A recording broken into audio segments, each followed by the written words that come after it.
Well, I'll start by saying this is going to be a space policy talk, not an XCOR talk. So my marketing guy is already bleeding. The ear is just hearing me say that. But I try not to mix the two topics because there really are two different roles that I have.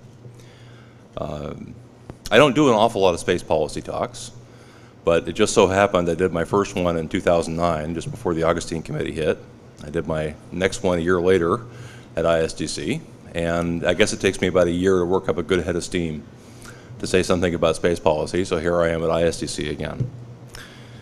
And unusually for me, I am going to use a few slides, but I'll try to use as few as humanly possible. But I figured I am in a NASA town, and if I don't have some slides, nobody will be able to hear what I say. I want to talk about strategy for NASA, and in particular, a strategy for NASA for settlement. Because I think strategy is the void that we have right now. We have lots of people who want to talk about tactics. Which rocket should we fly? Where should we go? What order should be in? Which contractor should get the job?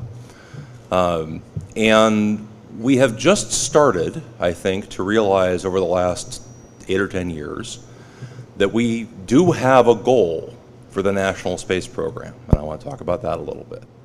But between having a goal and having tactics, you have to have a strategy, and we don't. We don't even have the beginnings of a national agreement on what our strategy ought to be. And until we have one, we're going to continue to flail, which is more or less what's going on right now. So I went in, for a long time after Augustine ended, I was reluctant to go out and talk too much about what I thought the strategy ought to be. And when I would give talks about Augustine's findings, I would confine myself to the very highest level goal elements of it.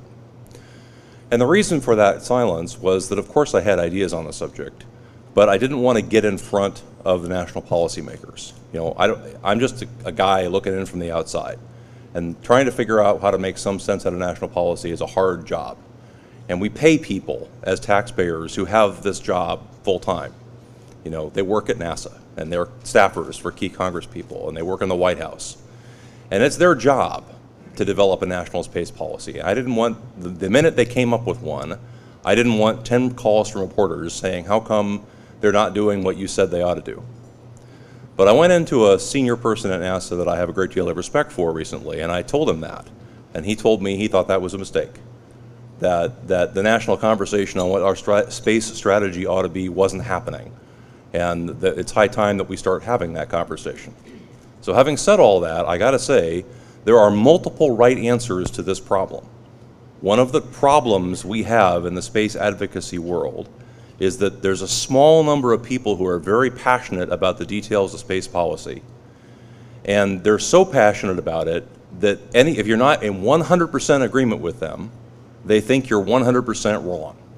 I am not one of those people. Okay, there are multiple right answers. That has not prevented us, however, from as a nation pursuing one of the multiple wrong answers. So when I say things like we should do this, that's an example. That's not a prescription. You don't have to do it exactly that way, but maybe we can shoot over in that direction and less over in this direction. What is a strategy? Well, I'm an amateur student of World War II history, so I'm going to use that as an example. You start with a goal. What's the goal? Unconditional surrender of Germany and Japan. That was the goal. Now, it wasn't trivial. That wasn't obvious. It took actually a bit of time at the beginning of World War II to figure out that that was the goal of national policy. You know, maybe we should have negotiated something. Maybe we should have made peace with one and gone to war with the other. But eventually the answer was, no, that's our goal. Unconditional surrender of Germany and Japan. Strategies are the big picture approach that you take to get that goal. In World War II, our strategy was first, Europe first. We're going to deal with the problem in Europe, and we're going to do a holding action in the Pacific. In Europe, what are we going to do? We're going to surround Germany and cut off the supplies that keep their war machine going and build up strength till we can invade. What are we going to do in the Pacific? We're going to island hop. We're going to establish naval superiority. We're not going to face the enemy where he's strong because most of our forces are over in Europe. We're going to take islands where he is weak, cut off his strong points, deny him supplies, and starve him out, and then move on to the next island, what became called the island hopping strategy. That's an example of what a strategy is. Objectives are measurable steps. They're what are you going to do that you can tell if you did it or not. We are going to invade France at Normandy Beach and we're going to hold it. That's an objective. Tactics are things like, do we need tanks, do we need airplanes, are we going to attack, are we going to do daytime bombing, are we going to do nighttime bombing? And the details that people fight about in space policy, like which factory in which state's going to build that bomber, doesn't even appear at the level of tactics. It's too small to worry about. The space race, can you go through the same thing? What's our strategy? Why do we have a space race? What are we trying to do? We're going to demonstrate to the world that the American system of government is superior to the Russian system of government. We're going to show them that our space capabilities are better than their space capabilities. We're going to quote from the Right Stuff movie, our Germans are better than their Germans.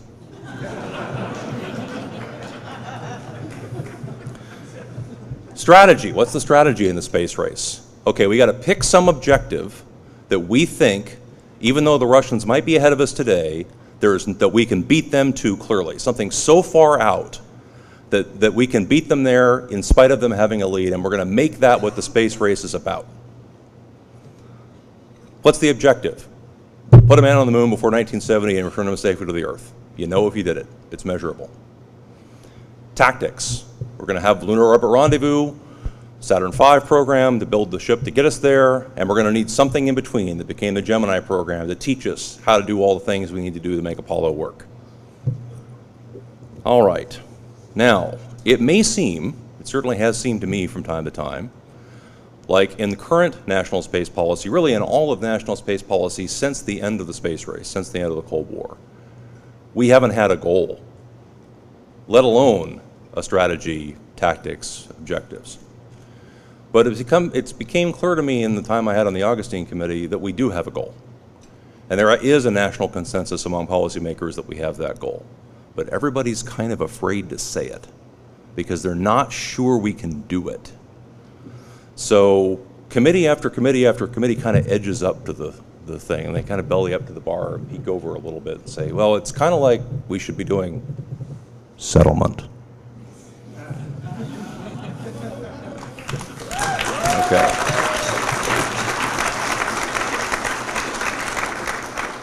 Whoa. This black suit in front of the black background in the black room at midnight here,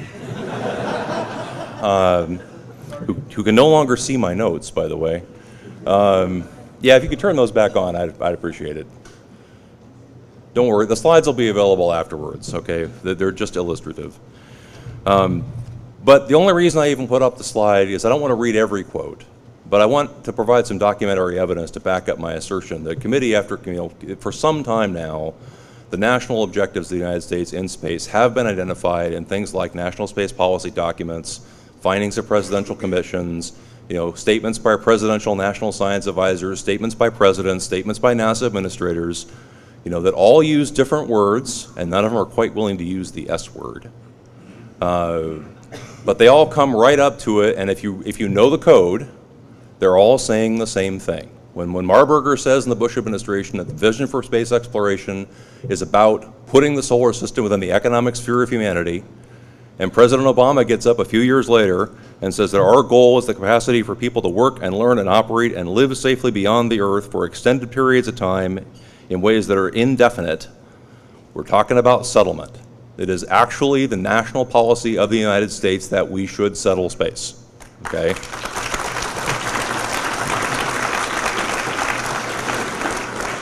I'm going to put one last quote in because it's commonly misattributed to me. I don't know why. The reporters right after the hearing where this was said all said it came from Greason. I wish I had said it. I wish I'd had the guts to say it, but it was actually Chris Chiba, one of my co-members on the committee, who said, humanity should become a spacefaring civilization, and if that is not the point of human spaceflight, what the hell are we doing?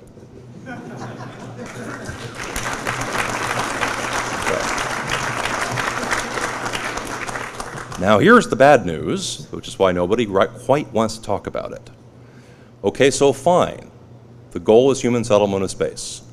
But what would you have done in World War II if your honest assessment had been, we can't win? Would you have still set the national policy objective as unconditional surrender of Germany and Japan? There's an uncomfortable feeling out there that that is the only worthwhile goal of a national human spaceflight activity, but we don't think we can do it. So maybe we shouldn't talk about it too much. I think that's a mistake. I think we can do it. I think we should do it. I think we better do it. Now, what does it mean to take settlement seriously as a national goal? Okay. Well, first, let's face an uncomfortable truth. The national NASA budget is not going up. The fight is going to be, how fast does it go down? A year ago, I was still sufficiently timid, even though I saw the writing on the wall, to say it's going to be a struggle to keep it level. Okay, now I'm going to go farther than that. We're not going to succeed in that struggle. The NASA budget's going to decline. I don't think that's a good thing. I don't think that's a desirable thing. I may not think earthquakes in California are a good thing, but we got them anyway. Because U.S. federal non-defense discretionary spending is going to go down. And the entire fight in Washington is going to be, probably for the next generation, how fast does it come down? How smoothly does it come down? And do we get elements of it down so that we still have time to deal with the problems, or do we wait till it's a catastrophe? That's the sum total of the policy debate that there's room for right now. Now, maybe in this administration or that administration, sometime in the next 20 years, that'll be reversed for a year or two. You know, on the fields of the Pelennor we may triumph for a day, but against the enemy now risen in the east, there is no victory. The budget's going down. Deal with it. So, if we're having settlement of space, the population of human beings off the Earth is presumably going up. Otherwise, it's kind of hard to call it settlement, right? So if the population's going up and the budget's going down, the central inescapable truth is that the amount of NASA dollars that have to get spent to support one human being off the surface of this planet has to go down every year, year in, year out. Otherwise, we can't have a growing population with a fixed NASA budget. And that means we can't win. We can't achieve our national goal. And that conclusion hasn't fully penetrated the people inside and outside of NASA who think about national policy. They're still fighting the last war. They still think that it's about fighting for the budget to go up. Those of us in the commercial world who are struggling to figure out a way to do things at a lower cost, and those of you in the government world who are trying to figure out how to achieve our national objectives on a fixed budget, should be each other's best friend. Because you can't succeed in achieving national policy objectives without the success of the commercial industry. And your market, the market that, to the commercial industry, demand from any source is a market. That NASA demand can be a very important part of the market. You ought to be our best friend. We ought to think you're our best friend. But it's that vacuum that there's been a lack of a national strategy for how we implement those goals, how we achieve them. Onto that blank canvas, everyone projects their worst fears. That's human nature. Everybody thinks that if I don't know what's coming tomorrow and you want to change what I'm doing today, it's going to be bad. And I have to place the blame for that void with the executive branch. That's their job. That's the reason we pay them as taxpayers. It would be nice if Congress provided policy direction and leadership, but there's no sign of that, and I can't blame them for that because in some sense that's not their job. It's the executive branch's job. Now, those of you who watch television, there is a popular meme for how people react to the total absence of a strategy. This is a clip from a South Park episode called The Underpants Gnomes. Phase 1, collect underpants. Phase 2, Phase 3, profit. This doesn't work.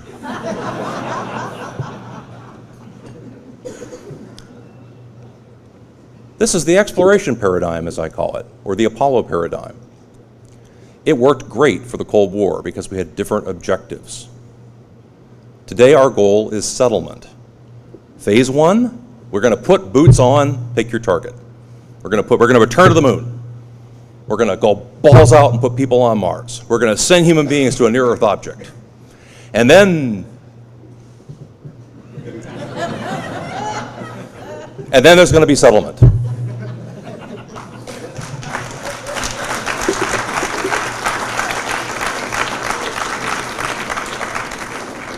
There are some other people out there, One of them used to be NASA administrator. Some of them are very active out there in the space advocacy community. They have what I call the base paradigm. We're not just going to put human being boots on another planet. We're going to build a base, like ISS. We're going to build a base in low Earth orbit. That didn't work. We're going to build a base on the moon, and then there'll be settlement. It doesn't work. All of these strategies involve going into a system that has a very high cost per human being living on the other planetary body. And there is no strategy for how it's ever going to come down. So all that you're going to get, if we ever successfully executed one of those, which I have grave doubts about, but if we managed, we would be sorry. Because now what we would have ISS on the moon, or ISS on Mars, or ISS on a NEO, or we'd have visited 6 more NEOs and planted 6 more flags. And then what the heck are we going to do? We still have no strategy. We still have no plan. Our national objectives are not met. So in the absence of this, all organizations, large and small, public and private, have Prime Directive 1, preserve the organization. Okay, it's not a unique feature of NASA. It's true for all large organizations. So if you don't give them the direction, any kind of clear direction, what they do is they structure themselves to keep doing more or less tomorrow what they're doing today.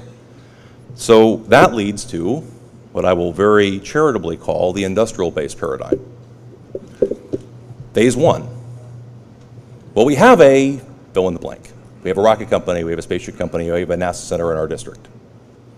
So NASA should fill in the blank. Build our kind of rocket, buy our kind of spaceship, give work to our NASA center. And then we'll be around to figure out what we should do tomorrow.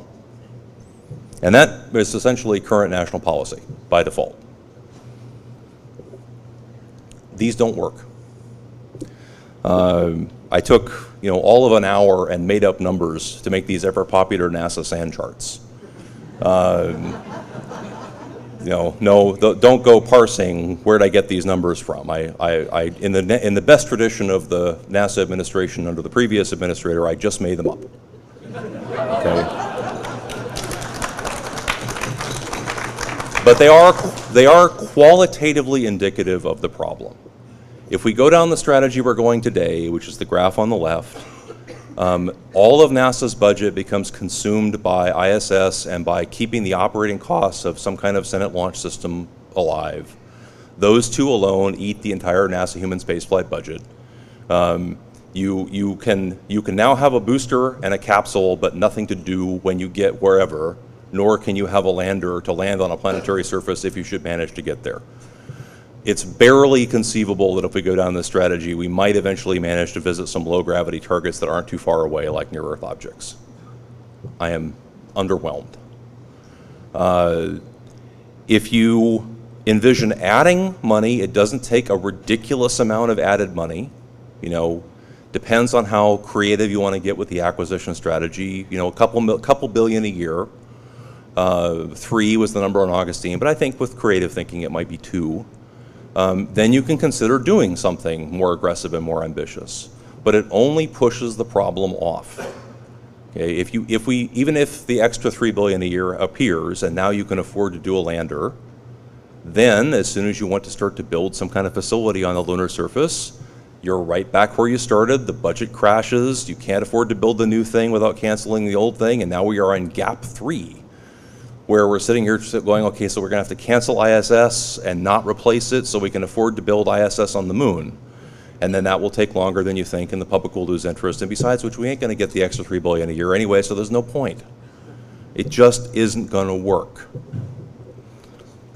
So, as I said, in the absence of strategy, what we get is preserve the industrial base. Because Congress has people sitting on the relevant committees, and they're on those committees because they have NASA centers or large NASA contractors in their districts. Otherwise, why would they be on the committee?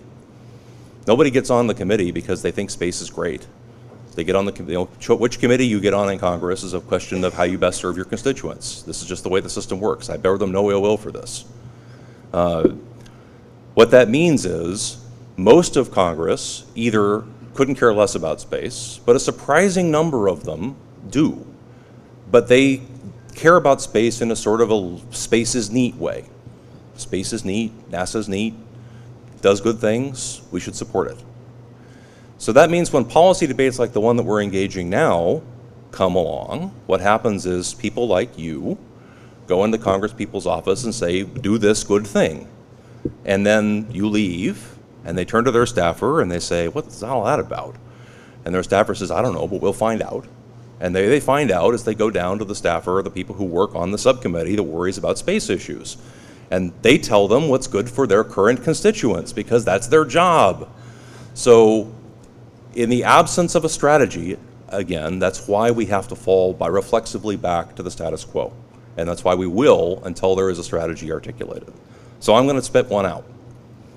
And I'm not saying this is the way to do it. I'm saying this is a way to do it. Think of it purely as an existence proof, that it is possible for us to have one going forward. So again, the key to putting one together is to realize what has to be the central feature. The cost per human being living off the planet has to go down. Has to go down not just once, but on a fairly continuous basis. Doesn't mean the cost total has to come down. It means the cost to the taxpayer per human being has to come down. It doesn't matter how much private sector money they suck up because it comes out of a different pot. In order to pull that off, each new line item of thing we develop, and there's a lot of things that have to be developed, has to be designed so that it gets off of NASA's budget. So NASA comes in, they develop something or they pay for something to be developed, and then, important part, they have to get out. And you can't, and the history of NASA shows designing a government system by and for government purposes to be operated by government people, and then we'll hope we can find somebody who wants to pick it up as a private capability isn't going to work either. If it's going to transition to private sector operation on a for-profit basis and find other customers, it has to be designed from the beginning to do those things, which means NASA has to change the way that it develops systems. It has to become one of many customers for each critical step of the system. And it's not just LEO. And it's not just commercial crew. You know, after commercial crew comes along, we're going to need reusable Earth departure stages.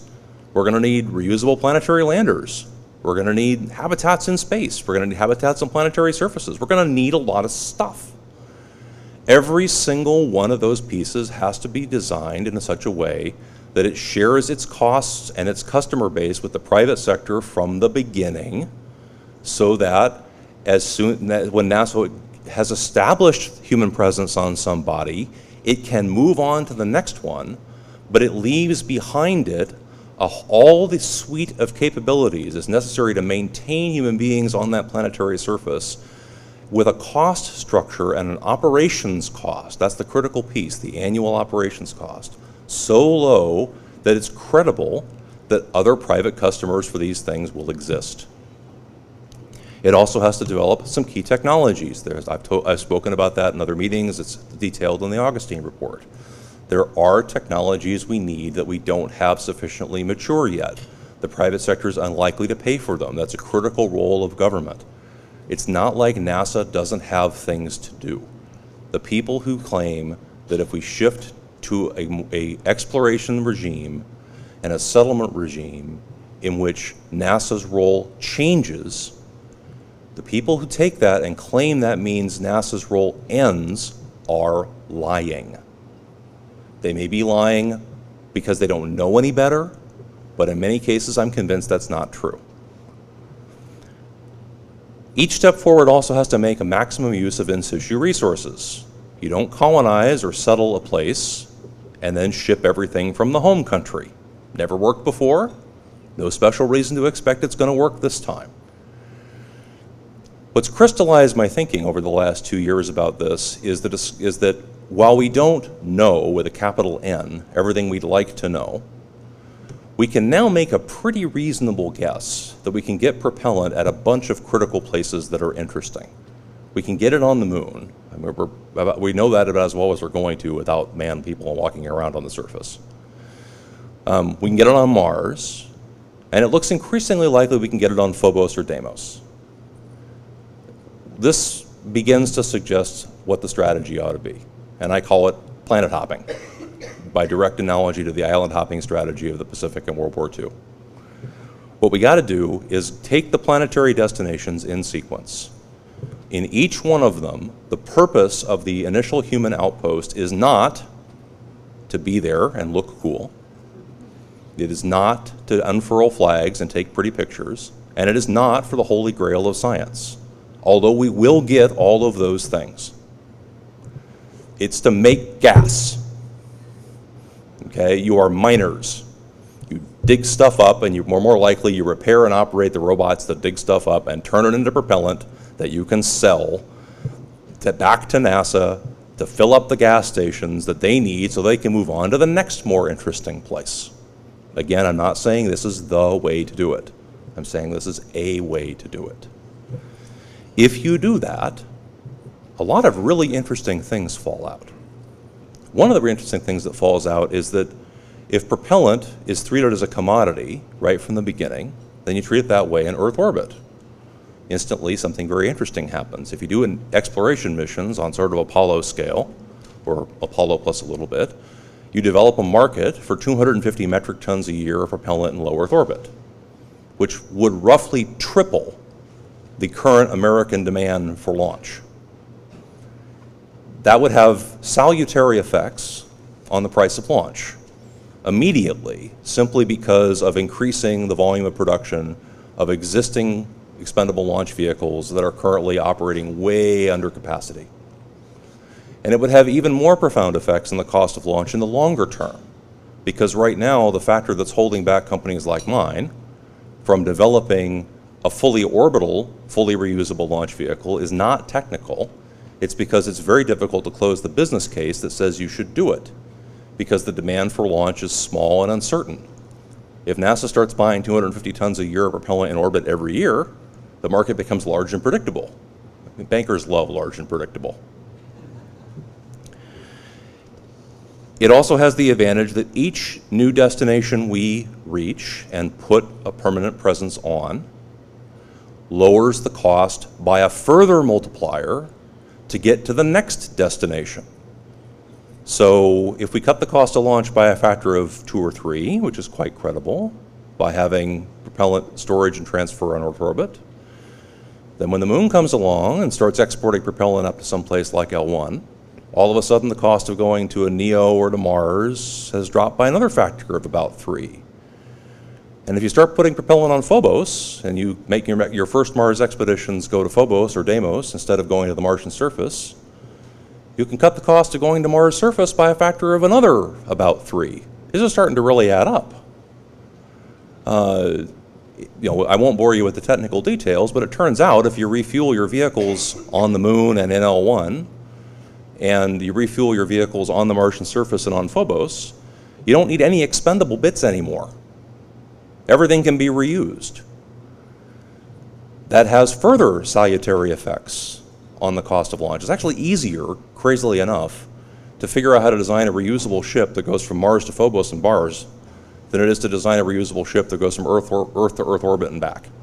Because it's single stage. You don't have to stage anything. You don't have to invent new technology. And this dreaded Mars entry, descent, and landing problem that we keep hearing about turns out to be solved if you're able to have enough propellant that you can do propulsive braking from terminal velocity in the Martian atmosphere, which you can do if you picked up your gas on orbit and you didn't have to bring it all the way from Earth.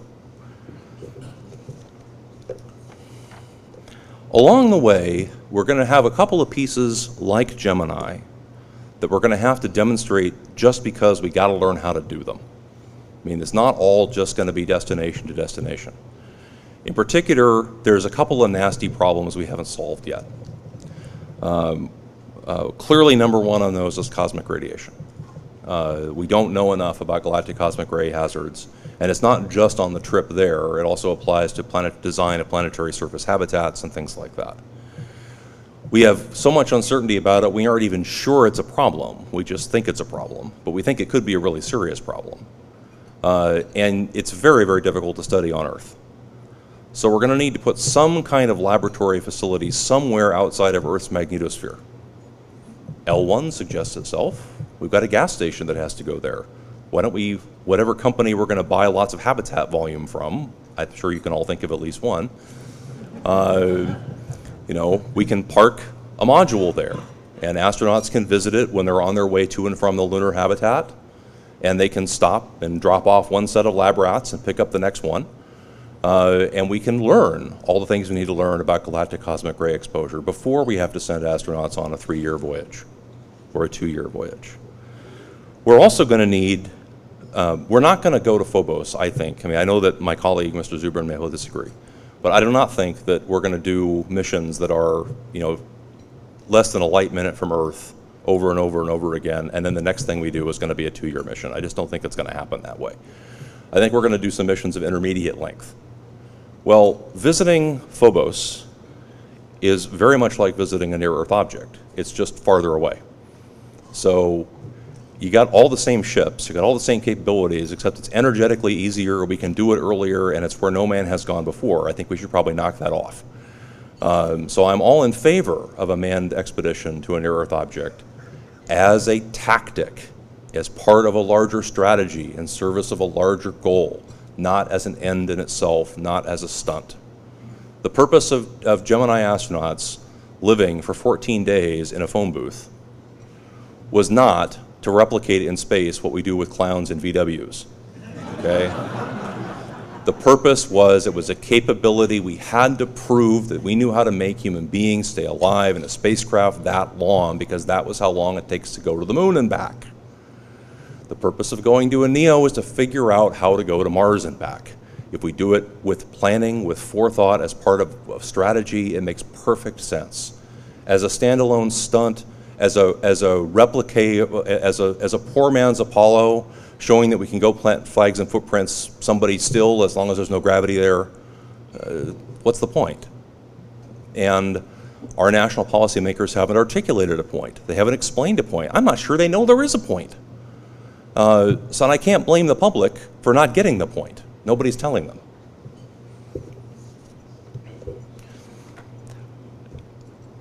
I am not any less enthusiastic about the long-term potential of Mars than anybody else. I yield to none in my enthusiasm for getting to Mars. I thought Augustine, which I will quote from the Augustine report, a human landing followed by an extended human presence on Mars stands prominently above all other opportunities for exploration. Mars is unquestionably the most scientifically interesting destination in the inner solar system, with a planetary history much like Earth's. It possesses resources that can be used for life support and propellants. If humans are ever to live for long periods on another planetary surface, it is likely to be on Mars. And the only caveat I would add to that today is that I think that's probably still true, because I think on Luna we're going to live under the planetary surface.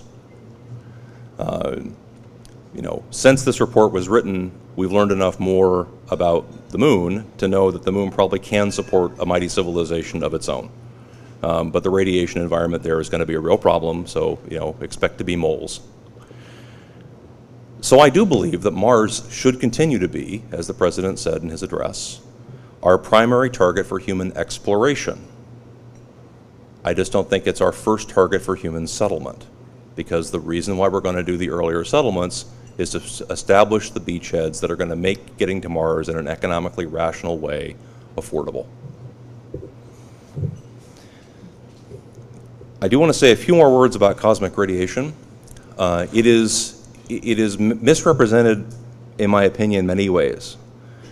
It is not a trivial concern. There are those who would suggest, we are men in those days and we will just face the radiation bravely. And for exploration purposes, that may be true. But, for settlement, it's not enough to get to the other planet and get home and make it all the way home before you die of cancer. You have to be able to have kids after you get there. That's not trivial. We aren't sure how to do it yet. So the people who basically say, damn the torpedoes, don't worry about it, are wrong. But it's also absolutely not a barrier to the human settlement of the inner solar system. We know we can solve this problem. We have multiple ways of solving the problem. We just don't know which one is the one that's best and most effective yet. And they require different mission architectures. You can't just plug them in. It's not a kind of technology that you bolt on. You design your whole mission around what your strategy is for dealing with cosmic radiation. So it's kind of silly to design the mission before you figure out how you're going to deal with cosmic radiation. Unfortunately, that makes it sort of silly factorial to design and require and build the launcher before we figure out the mission architecture, before we figure out the destination, before we figure out the strategy, just after we've figured out the goal.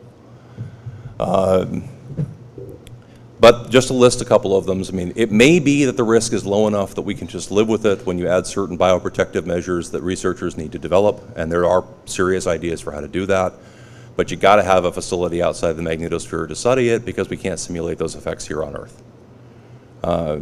It might be that it's a sufficiently serious problem that we have to do something about it, and we can do something about it by making fast dashes from planet to planet with an electric propulsion system of one kind or another. And it's a myth that you have to have nuclear propulsion for that. I can show you in principle how to do it with thin film solar arrays. So we can do fast dashes from place to place, but there's a lot of work to do to get there. Or it may be sufficiently serious that even fast dashes won't deal with it, but fortunately Buzz Aldrin solved that problem too. And you do that by putting cycler halves up and you shield the heck out of them, and then you take the cruise line to Mars instead of taking your Sprint. They're all different choices, they all have different architectures, they all work much better if you can pick up propellant and shielding mass in cislunar space more cheaply than lifting it from Earth.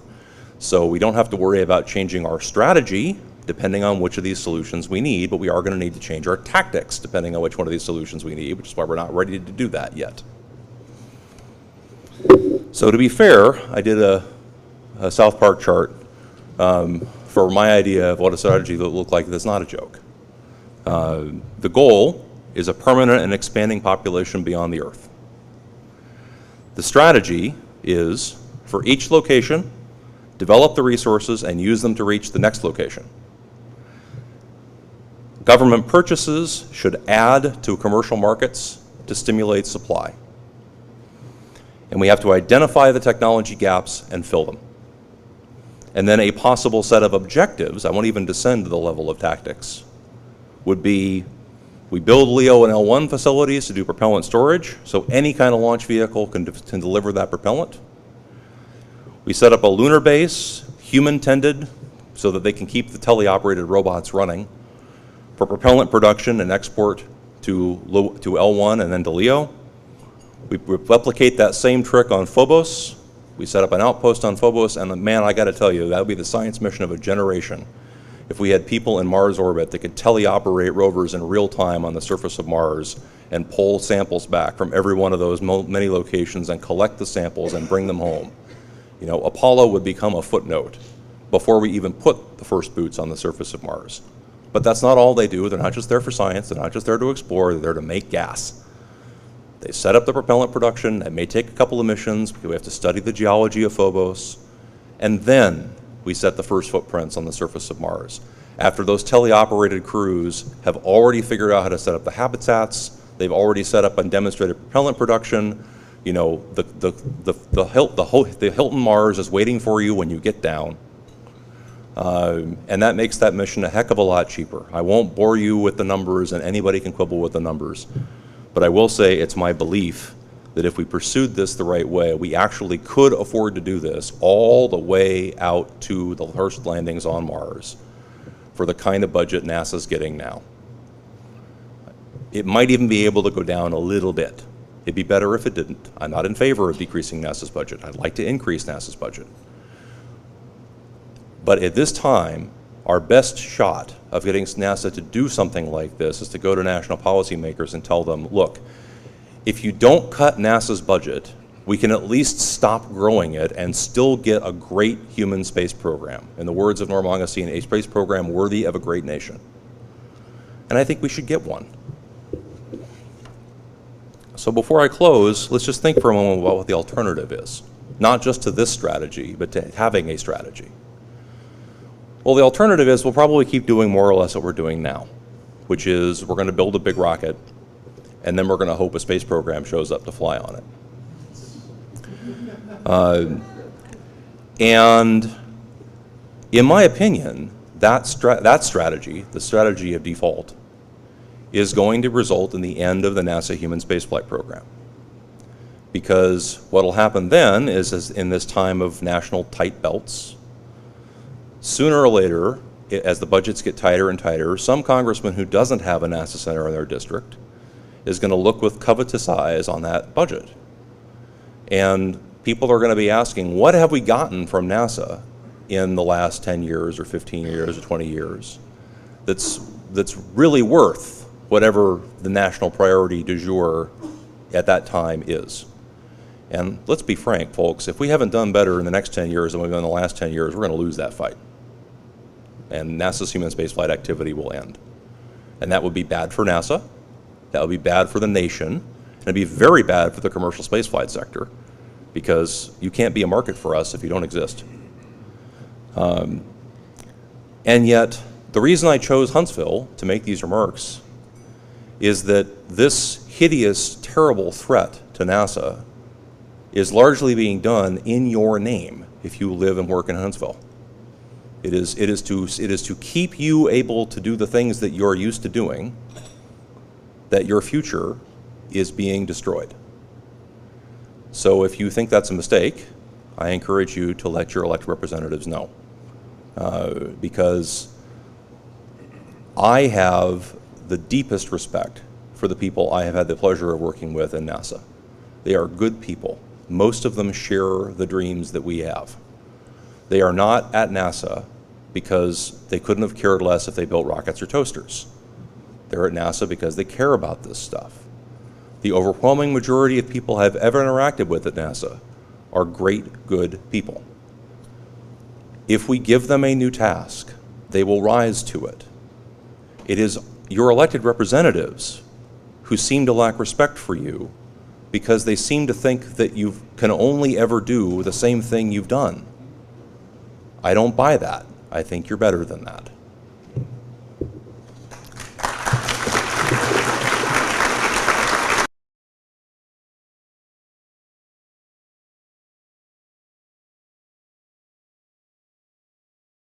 Figure out that that was the goal of national policy.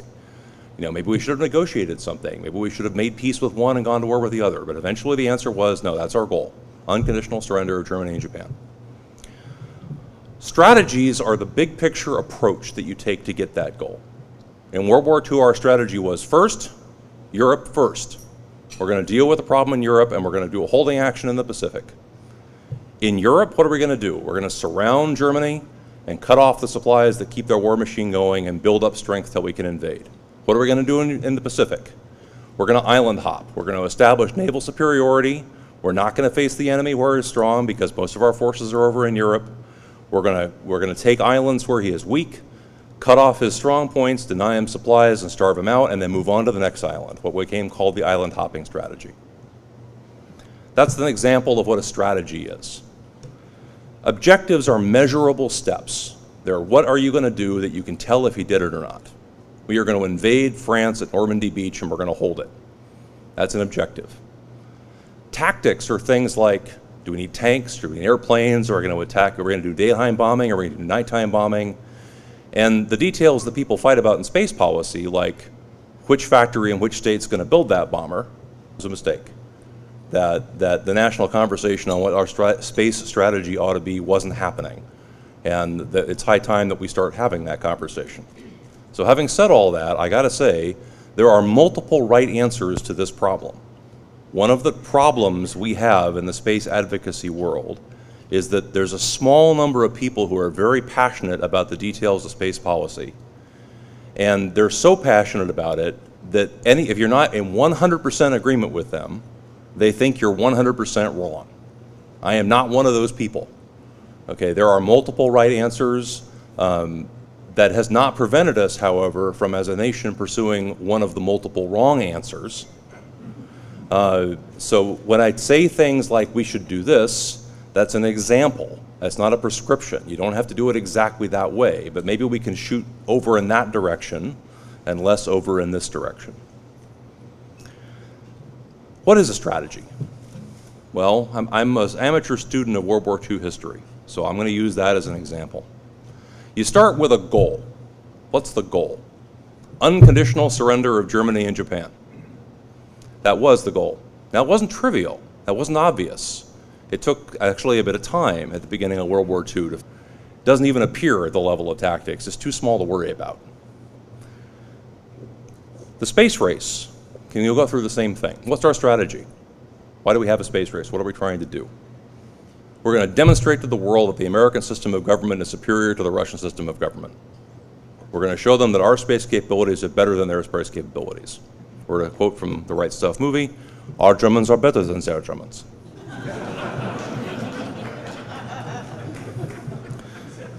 Strategy. What's the strategy in the space race? Okay, we got to pick some objective that we think, even though the Russians might be ahead of us today, that we can beat them to clearly. Something so far out that we can beat them there in spite of them having a lead, and we're going to make that what the space race is about. What's the objective? Put a man on the moon before 1970 and return him safely to the Earth. You know if you did it. It's measurable. Tactics.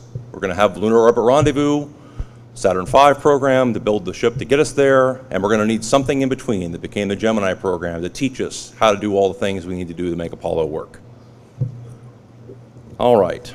Now, it may seem, it certainly has seemed to me from time to time, like in the current national space policy, really in all of the national space program, and I want to talk about that a little bit.